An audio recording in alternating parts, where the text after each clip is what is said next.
በስመ አብ ወወልድ ወመንፈስ ቅዱስ አሐዱ አምላክ አሜን። በክርስቶስ ክርስቲያን በወልድ ውሉዳውያን መንፈስ ቅዱስ መንፈሳውያን ለሆኑም ደቂ ኦርቶዶክስ ተዋህዶ ከመይ ውዕልኩም ከመይ አምስኩም ከመይ ሓድርኩም አሜን አሜን። አነ እግዚአብሔር ይመስገን ጽብቅ አለሁ። ዘማሕወተ አሓትና አሓት እና ሰለሳይ ዙር ክፋል ሀላይ ክፋል ጥያቄና መልስ ሕዝና መጥናንና በምህራችን ወልደ ሰንበት ተዘጋጀ በእንሻገር ዩቲዩብ ማለት ነውና ላይክ ሰብስክራይብ ሼራት አይትረስዑ እና ተሳተፉ። አው ሕዚ ሀላይ ክፋል ቀዳማይ ክፋል ከም ተለቀቀ ሀላይ ክፋል ለም ሕዚ 36 ሳዕሳዕ ይቅፅል እዩ።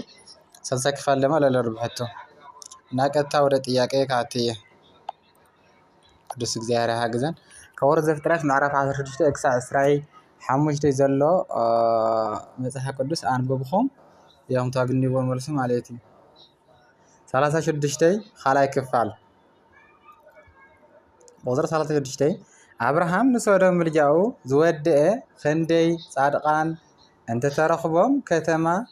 ከይትጠፍእ ብምሕታት ነበረ። ሀ 5 ለ 10 ሐ 10 መ 50 37 አብርሃም ዝቀበርዎ ደቁ መን እዮም? ሀ ይስሐቅን ያዕቆብን ለ እስማኤል ዒሳውን ሐ ይስሐቅን እስማኤል መ እስማኤል ደቅታትን ቆጠራን 38 እግዚአብሔር ንአብርሃም ንይስሐቅ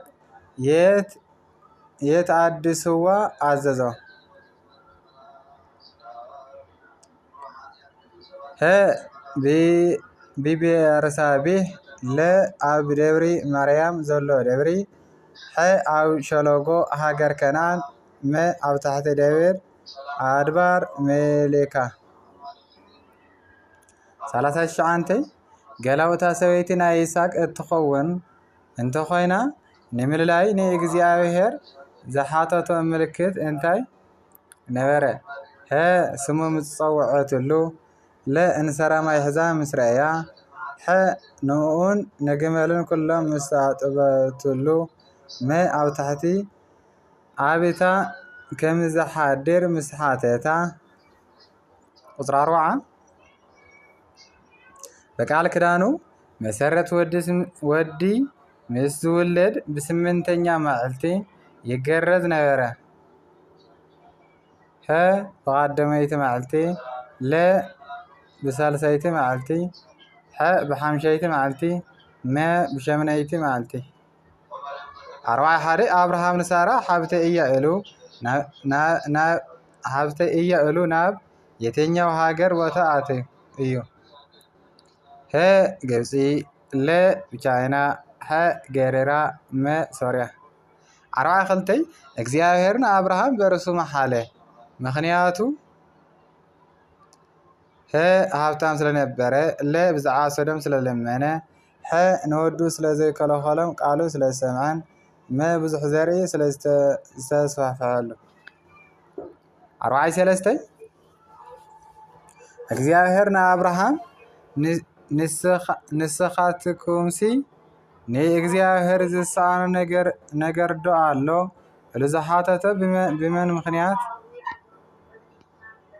ነበረ? ሀ ብምክንያት ኣጋር ለ ብምክንያት እስማኤል ሐ ብምክንያት ሳራ መ ብምክንያት ሎጥ 44 አብርሃም ካብ ሞት ሳራ ድሕረኡ ዝመርዓዋ ሰበይቱ መን ነበረት? ሀ ኣጋር ለ ቆጥራ ሐ ርብቃ መ ስማ ኣይተጠቐሰን 45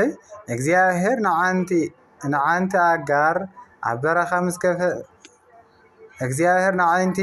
ኣብ በረኻ ምስ ከፈተላ እንታይ ረአየት? ሀ 7 ደርሆ 7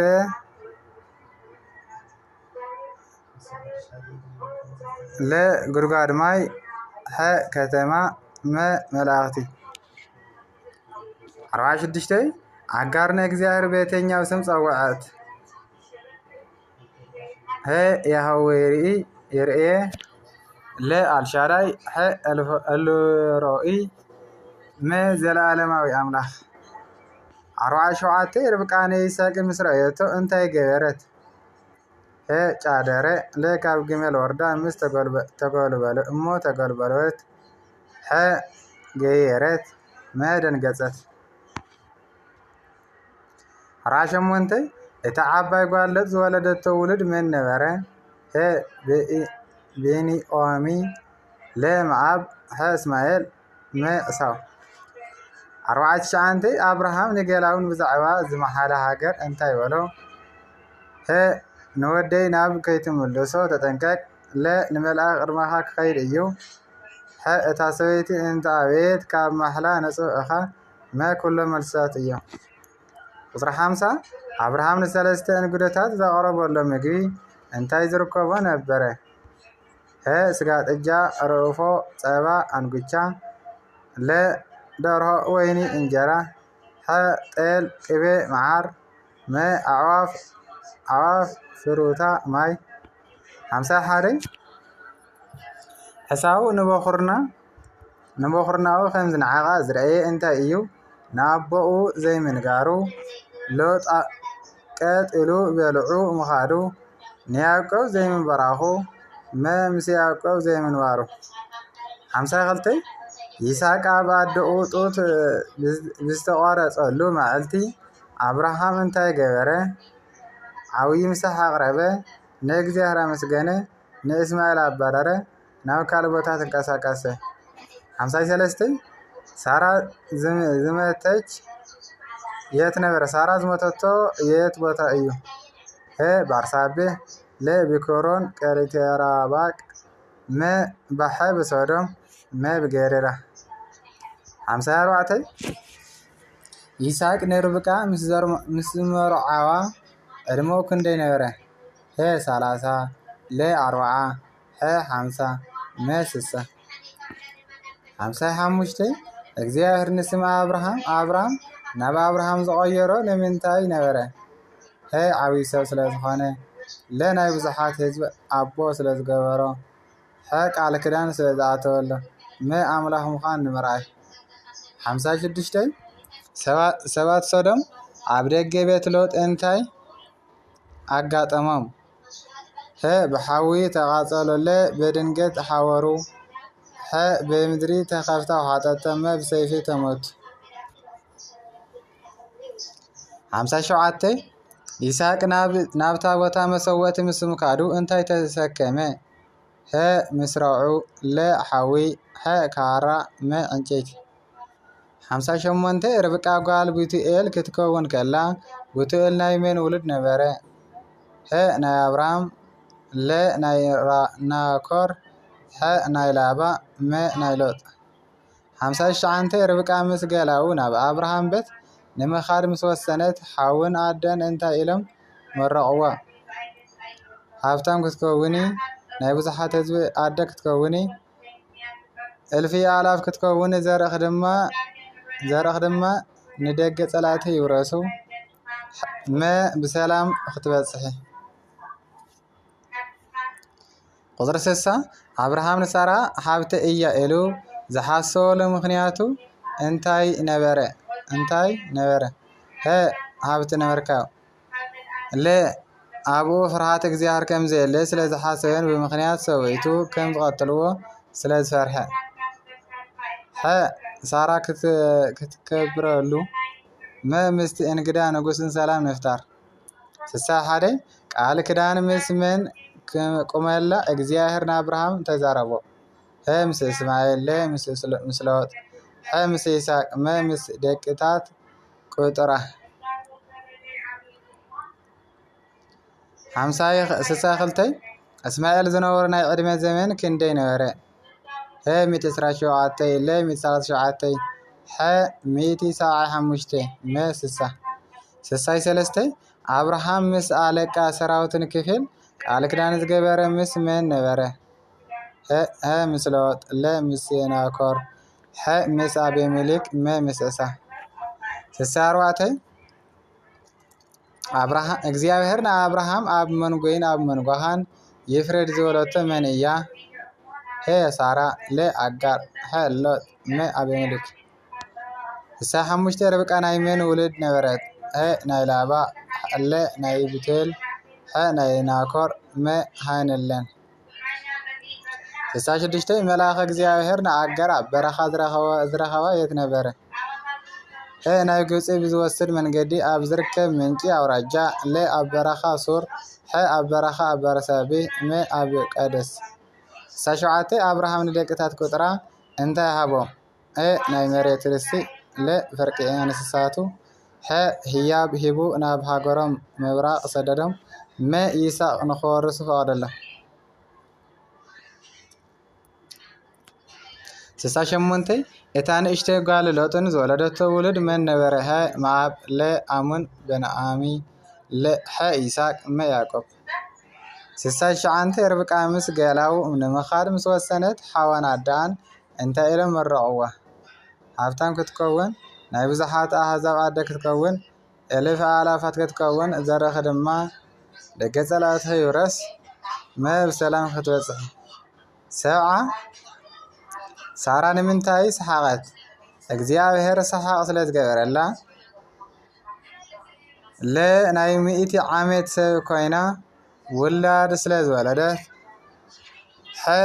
ዝሰምዐ ኩሉ በርሷ ምክንያት ከም ዝስሕቕ መ ኩሉ መልሳት እዮም ጥርሳ ዓመት ጠርሻ ክደግመ ሳራ ንምንታይ ሰሓቐት እግዚአብሔር ሰሓቕ ስለ ዝገበረላ ለ ናይ 100 ዓመት ሰብ ኮይና ውላድ ስለ ዝወለደት ዝሰምዐ ኩሉ በርሷ ምክንያት ከም ዝስሕቕ መ ኩሉ መልሳት እዮም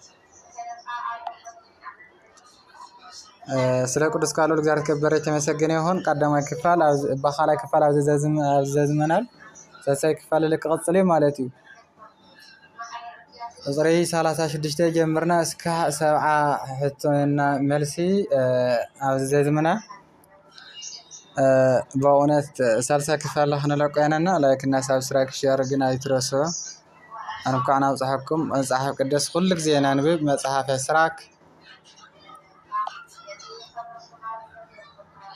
መጽሐፈ ስራክ ምን ይላል መሰላችሁ መጽሐፈ ስራክ ምዕራፍ 6 የመጽሐፍ ነገር ሁሉ ፈጥነ ስማ የጥበብ ምሳሌ አየዘንገ ብልህ ሰው ብታይ ፈጥነ ወደ እሱ ሄድ እግርህን በደጅ መድረቅ ይመስላል የእግዚአብሔር ትእዛዝ አስብ መጽሐፍቶችን ሁሉ ጊዜ አንብብ እሱ ልብህ ያጸናል ጥበብን ትወዳ ዘንድ መውደዱን ይሰጣል ይለናል ማለት ነው አሜን በረከት ይደረብን በእውነት እና ምን ማለት ፈልገና ሁላችሁ መጽሐፍ ቅዱስ አንብቡት ኦሪት ዘፍጥረት ምዕራፍ 16 እስከ 25 ነው ጥያቄና መልሱ አሃላይ ሁለተኛ ክፍል ላይ ዘዝመናል በእውነት ለመራችን ቃልዎት ያሰማልን እና ላይክ ሳብስክራይብ አትርሱ መጽሐፍ ቅዱስ ጥናት ነገረ ሃይማኖት ክርስቲያናዊ ጾታ ኮርሲ እና ሰፋ ያለ ኮርስ ስላለው ማህበር ቅድስት ድንግል ማርያም እንድትመጡ በትህትና እናድማለን በእውነትና ደውላችሁ ደግሞ አስተያየት ደግሞ የምናስተካክለው የሚገባ ነው ጥያቄ የፈጠረባችሁ በኮሜንት ጻፉና በኮሜንት አስተያየት ከዛ መልስ እንልሳለን መልስ መመለስ በኮሜንት አይደለም አስተያየት ሐሳብ ግን ይሄ ይስተካከል የምትሉት